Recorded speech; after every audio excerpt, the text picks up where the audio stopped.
Hey guys, so for this video, I want to talk about the fastest way to learn new techniques and to improve your overall mechanics. Now, if you followed my channel for a while, then you'll know my bread and butter is teaching tips and tricks. Everything from high ground retakes to box fighting techniques to even setting option and keybind exploits. Whatever it may be, you guys will watch the video, see the tip or trick, think you'll remember it, and by the time it comes to use it in game, your mind goes completely blank. The only thing you can remember is my annoying Burger King foot lettuce voice telling you to subscribe, which you really should. Seriously though, with so many new mechanics being presented to you every other day, I think it only makes sense to take a step back and talk about the best way to master them. This way, you can start utilizing them in actual matches and take your mechanics to the next level. With that being said, let's start with the initial phase in learning a new technique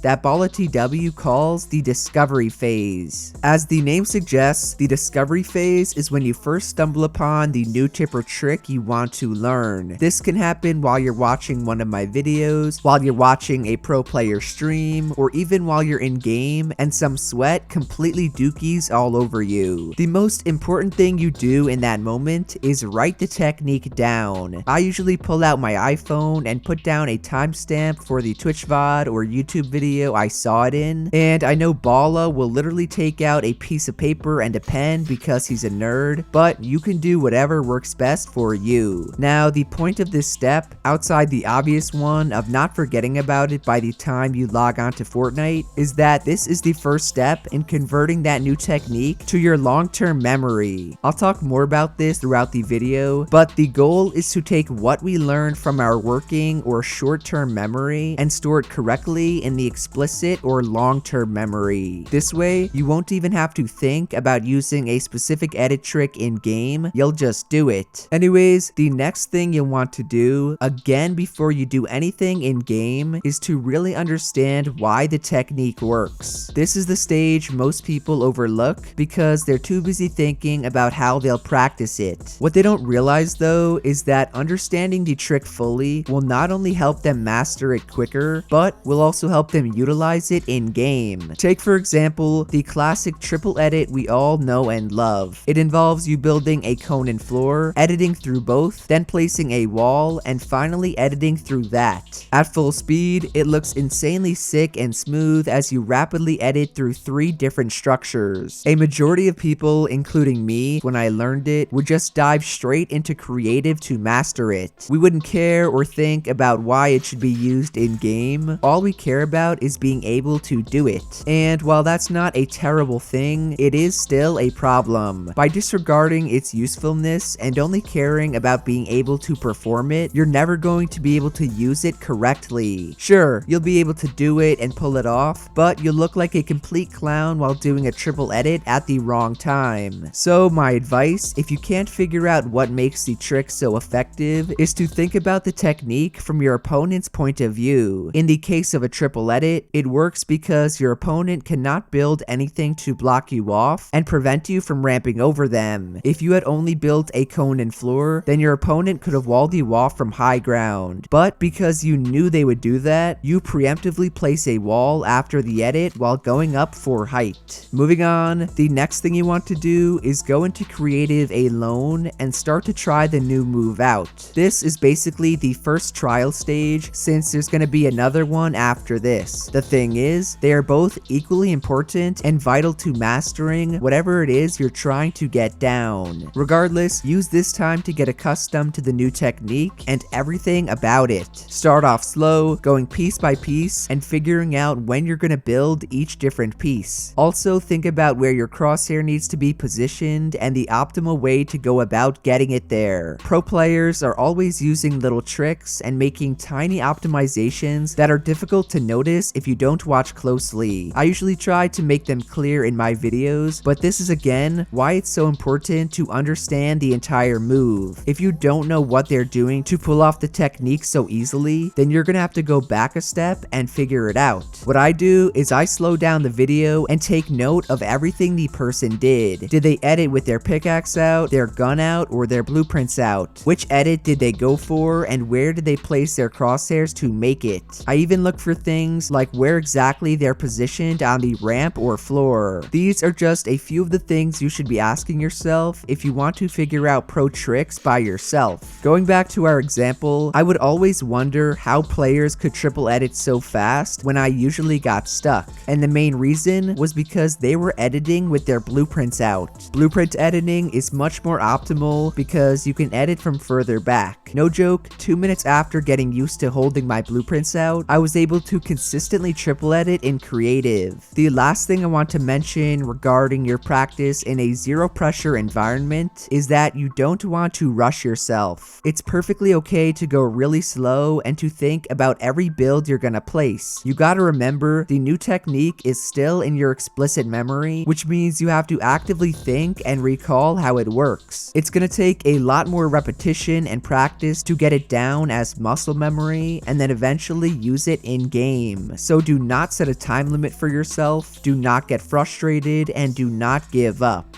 The following phase of learning a new technique is very similar to the last one, but instead of trying it in a no-stress environment, you're going to be adding in a little pressure. This could be a 1v1 with your friend, a zone wars or box fight match, or even a public game if your end goal is to use it in arena or a tournament. We're getting really close to using it in a real match or wager, but not quite yet. By the way, I don't have any friends, so I can't really use my own gameplay for this part.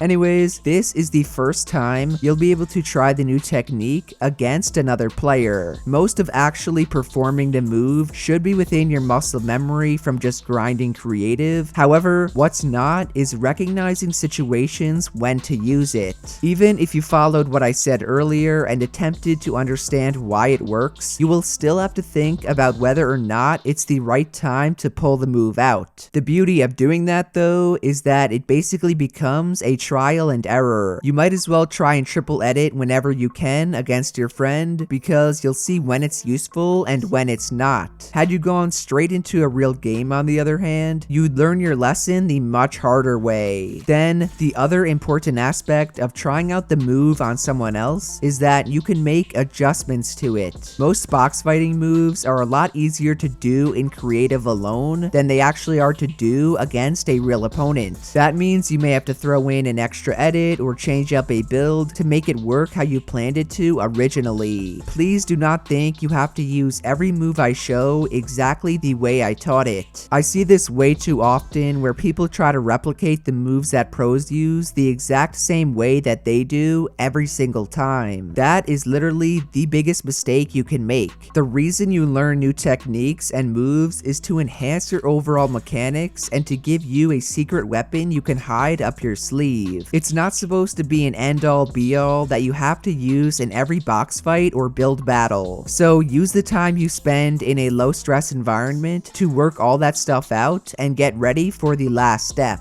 The final phase is by far the shortest one. Reason being is that it's actually using the new technique or move in a real match. You can think of this as a high-stress or high-pressure environment because this is where there's actually something on the line. In arena, there's hype points, in wagers, there's money, and in tournament matches, there's potential prizes and clout. Even in normal pubs, there's the fact your game will end when you die. Regardless, this is your time to shine. You should have the move entirely down in your muscle memory and be able to easily recognize when and how to use it. The only choice you have left is deciding whether or not you want to actually incorporate it into your gameplay in the long term. So if you like the move and you found it effective in game, then you're in luck because you just learned a completely new technique. And if you don't, unfortunately you're gonna have to go find something else and relearn it using this whole process. Overall guys, that is the best and fastest way to learn new techniques. Start by writing the new trick you discovered down, try to understand why it works, practice it in creative alone, and then see how and when it works best in a low stress environment. By the end of that that whole process, you shouldn't have to think about using it or doing the move in a real game. You'll just do it. So if you learned something new or found the video useful, then do be sure to drop a like, subscribe to the channel, and to turn on post notifications. Shout out to everyone using code Jerian. Remember to send me photos of any items you bought with it as well. Otherwise, that's it from me, and I'll see you guys in the next one. Later.